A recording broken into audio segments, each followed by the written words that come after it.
হলো কি দরুদ শরীফ, তাই তো না? এটা খুব ক্রিটিক্যাল, খুব ক্রিটিক্যাল কথা। আমি আব্বাস সিদ্দিকী, আমার ওপর দরুদ না পড়লে বিশ্বের মুসলমানের নামাজ হবে না, তাই তো নাকি? দরুদ সর্বপ্রথম কিছু কথা জিজ্ঞেস করবো, উত্তর দেবেন। আপনারা রেকর্ড করছেন তো? সব রেকর্ড করছেন তো?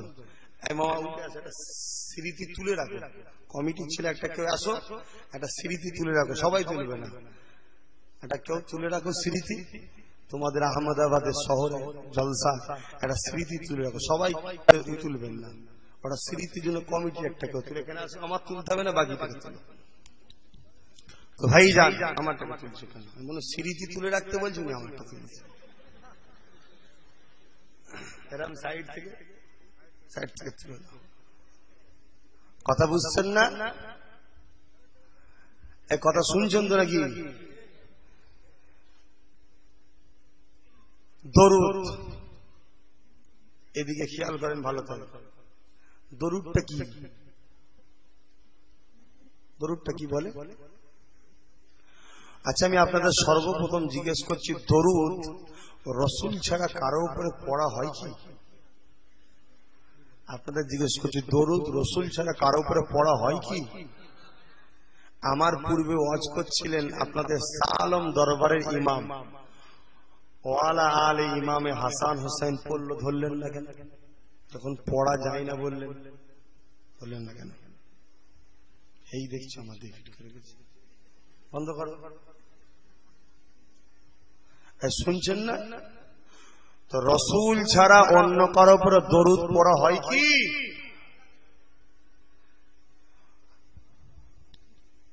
এটাই তো সর্বপ্রথম আমরা জানি না, এজন্য তো সমস্যা হয়। খাজা গরিবে নওয়াজের নামে চিশতিয়া তরিকার দরুদ আছে না নাই? দরুদ পড়লেই কি সে নবী হয়? তাহলে গরিবে নওয়াজকে নবী বলবেন?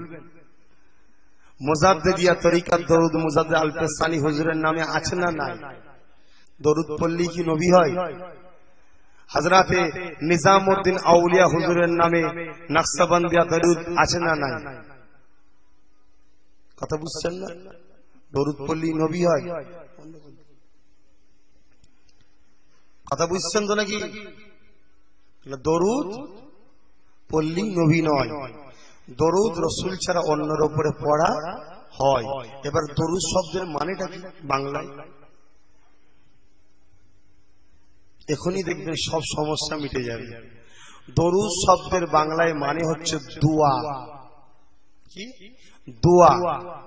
এবারে আসেন নামাজে দরুদ, আল্লাহুম্মা সাল্লি আলা মুহাম্মাদিন ওয়া আলা আলি মুহাম্মাদ। আলে মুহাম্মাদের উপর দরুদ আছে না নাই? তাহলে আলে মুহাম্মাদ সবাইকে নবী বলবেন নাকি? দরুদ পড়লে কি নবী হয়? নেটে দিচ্ছে নতুন নবীর আবির্ভাব বলে আমার নাম্বারে দিয়েছে। এই কথাটা যে লিখলো সে তার ঈমান আছে? নাউযুবিল্লাহ মিন জালিল, লা হাওলা ওয়ালা কুওয়াতা ইল্লা বিল্লাহিল আলিয়্যিল আযীম। আমি নবী পায়ের জুতো ধুলো যদি হতে পারতাম, নিজেকে জানতাম যে আমি নবীর পায়ে জুতো ধুলো হতে পেরেছি, আমার ইজ্জত তাহলে জানতাম অনেক বড়। কারণ নবীর পায়ের জুতো আল্লাহ ধুলো, আল্লাহর আরশে চান্স পেয়েছে। জোরে বলুন সুবহানাল্লাহ। আমি তো গোলাম। কথা বুঝছেন না? আজকে অপমান করা, চক্রান্ত করা, ভাসানো নিরীহ লোক স্বাভাবিক ভাববে। যেমন আপনারা আমাকে ভাবছিলেন দরুদ রাসূল ছাড়া কারো পড়া হয়নি, ঘাবড়ে গেলে। যদি বলা হয় এরকম কথা তো ঘেবড়ে যাবে যে দরুদ মানে নবী হয়ে যাবে। নাউযুবিল্লাহ। ওয়া আলা আলি মুহাম্মাদের ব্যাখ্যায় আল্লামা রুহুল আমিন সাহেব নামাজের শিক্ষার মধ্যে লিখছে, নবীর বংশধর অর্থাৎ বংশধরদের উপর দরুদ পড়া হয়। নবী কোন বংশের ভাই? আপনারা বলে কুরাইশ। ফুরফুরা পীর আবু বকর কোন বংশের ভাই? ছোট হুজুর কোন বংশের ভাই? ছোট হুজুরের ছেলে আলী আকবর সিদ্দিকী কোন বংশের ভাই? আমার বাপ যদি কুরাইশ আর আমি কি গয়লা? বলবেন তো ভাই গয়লা? এই বংশ বংশ বলছি বলে আবার অনেকে আবার বলে বংশর বাড়াই দেখাবেন না, বংশর বাড়াই। বংশের বাড়াই আমি দেখাইনি ভাই, বংশর বাড়াই আমি দেখাচ্ছি না। বংশ হলো নিয়ামত। সূরা কুরাইশ কোরআনে আছে, এবং আব্দুল্লাহ বিন ওমর থেকে হাদিস, আব্দুল্লাহ বিন ওমর থেকে মিশকাত শরীফের হাদিস, কিয়ামত পর্যন্ত ইসলামের ঝান্ডা কুরাইশের হাতে থাকবে। ফায়সালা আল্লাহ করেছে, তোমার আমার হিংসা করা উচিত হবে না, ফায়সালা মেনে কুরাইশদেরকে ভালোবাসতে হবে। এটা আপনারা চিন্তা ভাবনা করেন। মনে রাখবেন, দাড়িতে কিন্তু ঈমান নয়, টুপিতে ঈমান নয়, নামাজে ঈমান নয়। ভাববেন আমি নামাজ পড়ি হয়ে গেছে, না। ঈমানটা কি? নিজের জানের থেকে আল্লাহ রসুলকে বেশি ভালোবাসা। দাড়ি কেন রেখেছেন? আপনি রেখেছেন, রবি ঠাকুরের আছে, শিখ পাঞ্জাবিদের আছে, সব তো একই। পার্থক্যটা কি? আমি রেখেছি নবীর মহব্বতে, সুন্নাত, আর সে মহব্বতে নাই ফ্যাশন। কথা বুঝে আসছে? তাহলে এই ফ্যাশন আমার তোমারও তখন হয়ে যাবে যখন মহব্বত না থাকবে। তাদের নেই বলেই তো বেকার। বুঝাতে পারছি তো নাকি? তাহলে আগে মহব্বত। রসুল বলছেন আমি রসুল বলছেন আমি তিনটে জিনিস রেখে গেলাম। ইবনে মাজাহ শরীফের হাদিস, কিতাবুল্লাহ আল্লাহর কিতাব, সুন্নাতে রাসূলি, আমি রসুল আমার সুন্নাত, ও আহলে বাইতি আমার পরিবার বর্গ। এবং রসুল আরো বলছেন আমার বংশধররা হলো নূহ নবীর কিস্তির মতো। নূহ নবীর কিস্তি যারা উঠেছে তারা ত্রাণ পেয়েছে না পায়নি, আমার বংশধরকে যারা সম্পর্ক মহব্বত রাখবে তারাও নাজাত পেয়ে যাবে। জোরে বলুন সুবহানাল্লাহ। রাসূল বলছে, কথা বুঝে আসছে? এবারে নবীর বংশধরদের মধ্যে আবার কাউকে কেনানের সঙ্গে তুলনা করবেন না তো। কিছু কিছু মৌলী সাহেবের যে কেনানের সাথে তুলনা করে, দাদা হুজুরের আওলাদ দেওয়ার কেনানের সাথে। ভাই কেনান কোরআন ঘোষিত কাফের, কোরআনে ঘোষিত হয়েছে কেনান কাফের। ফুরফুরার পীর আবু বকরের আওলাদদের মধ্যে কেউ ঘোষিত হয়েছে নাকি? কাফের সঙ্গে মোমেনের উদাহরণ দেওয়া যায়? একটু বোঝেন, রাগের চোটে না কি করবে দিশে খুঁজে পাই না। একটা লোক কুকুরের যেমন জলাতঙ্ক রোগ হয়, দেখবে নিজের কামড় নিজেই কামড়ায়, নিজের গায়ে যন্ত্রণার চোটে। আমি এমন এমন জায়গায় মেরেছি, কিছু কিছু লোকের যন্ত্রণার চোটে মাথা কাজ করেনি। উত্তর 24 পরগনা বাদুরিয়া পোল পাশে কি বলে গোপালনগর না গোপালপুর মোড় আছে, ওখানে আবুল হোসেন সাহেবের একটা স্মৃতি সভা হয়েছিল। ওইখানে আমি বক্তব্য দিতে বলেছিলাম যে আমি জন্মগত পীর সাহেব। কি বলেছিলাম? জন্মগত পীর সাহেব। বলার পিছনে ইতিহাস আছে ভাই। যখন একটা আলেম কিছু বলে জানবেন কিছু রহস্য আছে। আমি কাউকে তো ঠেকা দিবার জন্যই বলেছি। যেই বলেছি আধ ঘন্টা পরে রিয়াকশন। ওরই 1 কিলোমিটার দূরে কিছু মুনাফেক আমাদের সিলসিলার বিরোধী, তারা ওয়াজ করছিল, খবর চলে গেছে। রাগের চোটে বলছে ও যদি জন্মগত পীর হয় আমি জন্মগত নবী। আমি তো ওই জন্য বলেছি অ্যাকশনটা কিন্তু যাই দেয়। ভাই পীরের দরজা খোলা আছে না বন্ধ হয়ে গেছে? খোলা আছে। তাহলে আমাকে আল্লাহ চাইলে পীর করতে পারে না? পারে না। কিন্তু জন্মগত নবীকে বললে ইমান থাকবে? কারা বলেছে লাস্টে বলে যাচ্ছি। হ্যাঁ, দরুদটা একটু ভেঙে দিয়ে এইভাবে আমাকে এই এসবগুলো করেছে উড়ায়, আমি সব জানি, স্বীকার করেছে দরুদ। তাহলে দরুদ ইব্রাহিমে ওয়ালা আলে মুহাম্মদ, মুহাম্মদ সাল্লাল্লাহু আলাইহি ওয়াসাল্লামের বংশধর কুরাইশ, আমি কুরাইশ বংশের। তাহলে আহলে মুহাম্মদের জন্য দরুদ পড়তে হচ্ছে না হয়নি? নামাজে দরুদ ইব্রাহিম পড়াটা কি এটা জানেন তো নাকি? না এই পর্যন্ত ছেড়ে দিয়ে চলে যাবে? দরুদ ইব্রাহিম যদি ছেড়ে দেয় কেউ নামাজ হবে? হ্যাঁ হবে, হবে, হবে। আমি এই পর্যন্ত ছেড়ে দিয়ে আপনাদের ঘরে বোকা বানিয়ে দিয়ে চলে যেতে পারতাম, কিন্তু বোকা বানানো আমার কাজ নয়। কেন আমার কাজ হলো আপনাদের ঘরে জান্নাতের রাস্তা দেখানো। কথা বুঝে আসছে? অতএব দরুদ যদি কেউ ছেড়ে দেয় নামাজ হানাফি মাযহাবে হবে। কেন? দরুদটা তাসাহুদের মধ্যে পড়া হচ্ছে, তাই দরুদ ইব্রাহিম পড়াটা হলো সুন্নাত। এই তাসাহুদে দরুদ না পড়া হতো তখন দরুদটা পড়া ছিল ওয়াজিব, তখন তোমাকে ছাড়লে আর নামাজ হতো না। তাহলে এই পর্যন্ত বলে আমি চলে যেতে পারতাম, তোমরা তো হয়ে গেছে। তো বলে দিন আলে মুহাম্মাদের মধ্যে আমি পড়ছি তাই দরুদ পড়তে পারি, নামাজ হবে না, তোমরাই তো বলছো। চলে যেতে পারতাম না, আরো খুলে বলে যাচ্ছে। কারণ সামনে আবার কেউ এসে বুঝাতে পারে তো যে দরুদ পড়া তো সুন্নাত, হবে না নামাজ, আবার তাহলে আমাকে খরচ করে নিয়ে আসতে হবে। আমি ঝুলিয়ে রাখতে পারতাম দাওয়াত দিবার জন্য, কিন্তু না ভাই, আমি মরে যাবো এবারে দাওয়াতের চোটে। এত দাওয়াত আমাকে লোক করছে, ওই জন্য আমি কাটাতে চাইছি।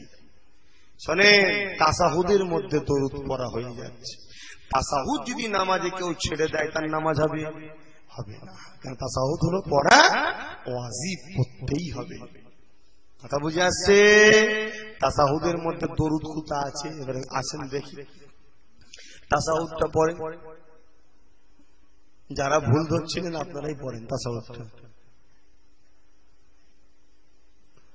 আচ্ছা আমি বলে দিচ্ছি, দেখেন তো হচ্ছে কি।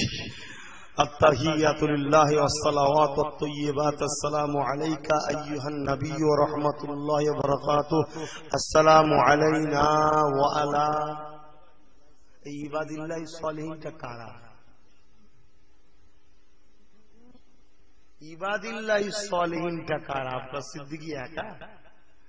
ইবাদিল্লাহ সালেহিনের ব্যাখ্যায় মিশকাত শরীফ বনু হাসিম বনু মুত্তালিব অর্থাৎ কুরাইশ বংশধর, এরা গোত্র হলো বনু হাসিম বনু মুত্তালিবের বংশ হলো কুরাইশ। এই কুরাইশ বংশের ঈমানদারদের জন্য দরুদ পড়া হচ্ছে। এবং ইবাদিল্লাহ সালেহিনের ব্যাখ্যায় প্রতিটা নেককার নামাজি পরেজগার রোজাদারদের জন্য একে অপরকে দরুদ পড়তে হবে, দোয়া চাইতে হবে, নামাজ হবে না। তোমরা আমাদের জন্য পড়ো, আমরা তোমাদের জন্য পড়ি, সবাই সবার জন্য পড়ে। জোরে বলুন সুবহানাল্লাহ, আরো জোরে বলে। মানে বুঝতো না, ভাবছে বিরাট কিছু হয়ে গেছে, কিচ্ছু হয়নি। কথা বুঝে আসছে? তাই ভেঙেছে তো নাকি না এখন আটকে রয়ে গেল? তাসাহুদের মধ্যে আহলে কুরাইশদের জন্য এবং প্রতিটা নেককার সালেহ বান্দাদের জন্য দরুদ অর্থাৎ দোয়া চাইতে হয়। এই তাসাহুদ ছেড়ে দিলে নামাজ হবে না, এটা আমি বলেছি। কিন্তু বলাটা এভাবে নয়, অনেক উদ্দেশ্য আছে। লাস্টে বলেছিলাম দেখবেন যে ঠিক আছে আমি শেষে বুঝিয়ে দিয়ে যাবো, না ওয়াজ ছেড়ে দেবো বলেছিলাম তো। ওটা তার শেষেরটা কই খুঁজেছেন কোনদিন? শেষেরটা কই? যারা দিচ্ছে তাদেরকে জিজ্ঞেস করে এই শেষেরটা কই, জানি না ছড়াচ্ছিস কেন, ছড়ালি কেন, পুরোটা দেখ। কথা বুঝে আসছে? আজকে আমি আলোচনা করব আত্তাহিয়াতের সালাম সম্পর্কে। মতন হাদিস কল আব্দুল্লাহ কুন্না ইযা সাল্লাইনা খালফান নবী সাল্লাল্লাহু আলাইহি ওয়াসাল্লাম কুন্না আসসালামু আলা জিবরিল ওয়া মিকাইল আসসালামু আলা ফুলানিন ওয়া ফুলান فالتفت إلينا رسول الله صلى الله عليه وسلم فقال إن الله والسلام فإذا صلى أحدكم فليقل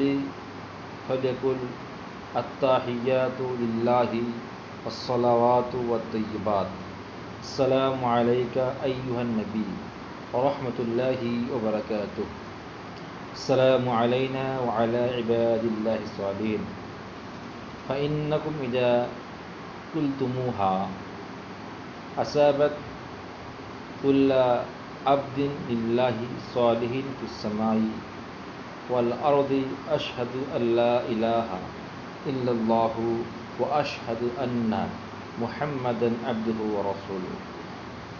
এটা মতন হাদিস, এটা ছিল মতন হাদিস। तर्जुमा हदीस अब्दुल्ला बिन मसूद रज़ियल्लाहु अन्हु ने फरमाया कि जब हम नबी करीम सल्लल्लाहु अलैहि वसल्लम के पीछे नमाज पढ़ते तो कहते कि बोलतो अस्सलामु अला जिब्रील इलाखिल आखिर। तर्जुमा सलाम हो जिब्रील और मिकाइल पर, सलाम हो फला फला पर, अल्लाह पर सलाम। नबी करीम सल्लल्लाहु अलैहि वसल्लम एक रोज़ हमारी तरफ मुतवज्जा हुए और फरमाया अल्लाह तो खुद सलाम है, तुम अल्लाह को क्या सलाम करते हो? इसलिए जब तुम में से कोई नमाज पढ़े तो ये कहे अत्ताहियातु लिल्लाहि वस्सलावातु वत्तय्यिबातु अस्सलामु अलैका अय्युहन नबी व रहमतुल्लाहि व बरकातुहू अस्सलामु अलैना व अला इबादिल्लाहि सालिहीन। तमाम मदद बंदगी, तमाम इबादत और तमाम बेहतरीन तारीफ़ें अल्लाह के लिए हैं। आप पर सलाम हो ए नबी, अल्लाह की रहमतें और उसकी बरकतें हम पर सलाम। और अल्लाह के तमाम सालिह बंदों पर सलाम। जब तुम्हें कहोगे तो तुम्हारा सलाम आसमान और ज़मीन में जहाँ कोई अल्लाह का नेक बंदा है उसको पहुँच जाएगा। मैं गवाह देता हूँ कि अल्लाह के सिवा कोई माबूद नहीं, और गवाह देता हूँ कि मोहम्मद उसके बंदे और रसूल हैं। এটা আছে বুখারী শরীফে আছে, সহিহ বুখারী আছে, এটা সফা আবির রকম। তো এই যে হাদিসটা আছে,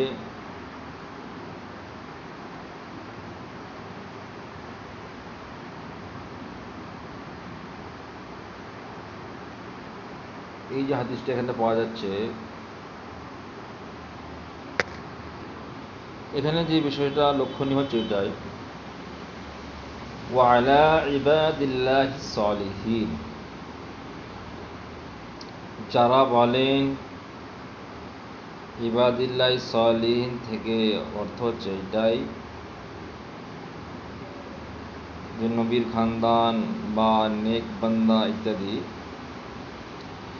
এখানে ইবাদিল্লাহিস সালিহিন মানে হচ্ছে নেক বান্দা। সে নবী খানদান হতে পারে, আউলিয়া হতে পারে, বুজুর্গ মানুষ হতে পারে, সাহেব হতে পারে, আলেম আলাম হতে পারে, সাধারণ নেক বান্দা হতে পারে। তো ইবাদিল্লাহিস সালিহিন মানে হচ্ছে যারা আল্লাহর নেক বান্দা। এবার সবাই যদি নিজেকে নেক বান্দা ভাবে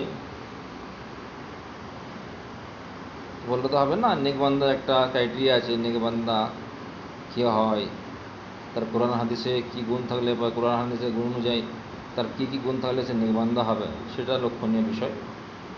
তো কোনো ভালো মস্তিষ্ক মানুষ সে কোনোদিন নিজেকে আল্লাহওয়ালা বলবে না। লোকে যাকে আল্লাহওয়ালা বলবে সে হবে আল্লাহওয়ালা। তো কেউ যদি বলে আমার প্রতি দরুদ না পড়লে নামাজ হবে না, আর 2 নম্বর কথা হচ্ছে দরুদ পড়া হচ্ছে সুন্নত। তো একটু আমাদেরকে বোঝার বিষয়। আল্লাহ পাক সকলকে সঠিক বোঝদান করুন, আমিন। ওমা আলাইনা ইল্লাল বালাগ ওয়া আখিরু দাওয়ানা আলহামদুলিল্লাহি রাব্বিল আলামিন। আর একটা বিষয় হচ্ছে এটাই, ওইটা সালামটা দিলে সমস্ত নেক বান্দার সালামটা পৌঁছে যাবে। তাহলে আমাদের বোঝা গেল কোরআন ও হাদিসে যে সমস্ত কথাবার্তা আছে, কোরআন হাদিসে যে সমস্ত গুণগুলো থাকলে পরে নেক বান্দা হবে, ওই গুণগুলো যার মধ্যে থাকে সে নেক বান্দা হবে, তাকে সব পৌঁছানো হয়ে যাবে। কেন লাস্টে বলা হয়েছে যে তাকে সব পৌঁছানো হয়ে যায়।